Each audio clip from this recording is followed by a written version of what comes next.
Good morning, Overall Middle Schoolers. We are going to go over our review today for our first test study, Eureka Math, Proportional Relationships. This will be your study guide and review. And tomorrow, of course, we'll have our test, of course, so hopefully you get your review done in time and ready to go.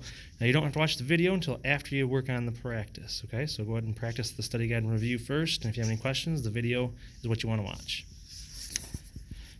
All right. Question number 1. A family was going on vacation and they drove 684 miles in 12 hours. What was their unit rate? Well, this will be a division problem here. 684 miles divided by 12 hours gives you 57 miles per hour. I set it up like that because time usually goes second. So 57 miles per hour. Question 2. At the toy factory for quality control, 40 toys were selected on first shift and 2 proved to be defective. On the second shift, 50 toys were selected and 4 were found to be defective. The ratios of defective toys to toys made the same for each shift? Well, on first shift, 2 were defective out of 40 that they sampled, which lowest terms gets down to a 1 out of 20 ratio. And then second shift, we had 4 defective toys out of 50. For the lowest terms, you get 2 out of 25. So those being different, those have different ratios.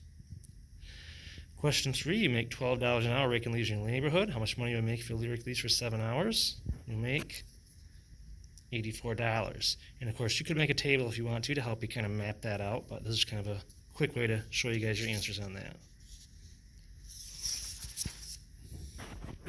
Question 4, you're trying to earn some money to buy Christmas presents. So you're pulling weeds and cleaning up gardens for fall in your neighborhood.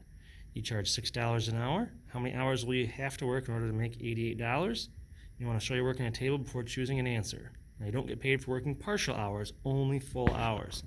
So if you'll make your table here, you'll be able to kind of see this. But if you actually work for 14 hours, you make $84. It's close, but not the 88 that we're looking for.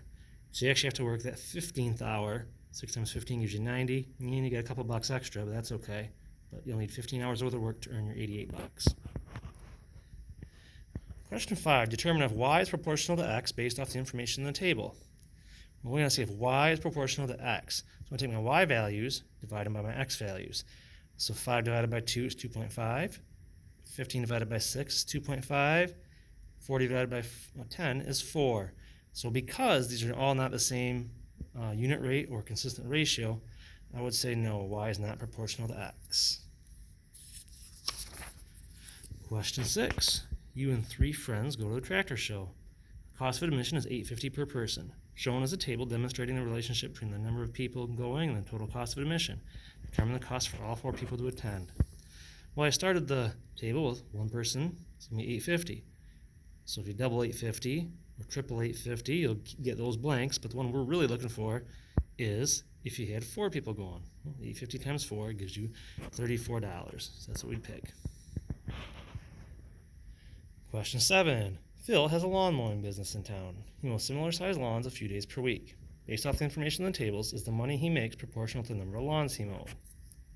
Well, on Monday, it looks like he mows 1 lawn, earns $18. Tuesday, 2 lawns, he earns $36. Wednesday, 3 lawns, he earns $54.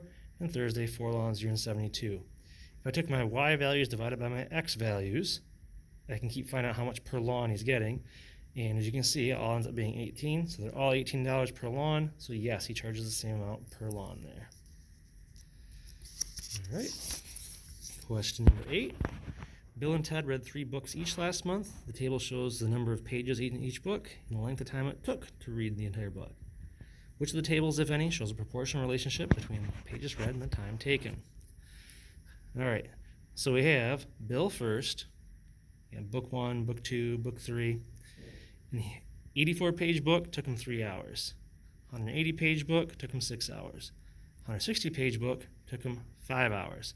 So if I divide all 3 of those out, I get 28, 30, and 32. Well, that's not going to be a proportional relationship because they're all different. Ted, in book 1, 124 pages, took him 4 hours. Book 2, 217 pages, took him 7 hours. And book 3, 248 pages, took him 8 hours. Those all end up being 31 pages per hour. So Ted is who we are looking for there. Number 9, what are the requirements to determine if a proportional relationship is shown on a graph? Well, the line connecting the points must be straight, and the line connecting the points must be able to extend through the origin. It doesn't have to touch the origin, but you have to be able to extend through if you need to. So yes, choices A and B is what we're looking for here. And lastly, true or false. After plotting points while attempting to graph a proportional relationship, you connect the dots and your line curves upward. The graph is still considered to show a proportional relationship. That would be false. The line would not be able to curve upward. It would need to be a straight line. All right, thank you very much. Hopefully this helped you go over any review questions that you had, and good luck on your test tomorrow.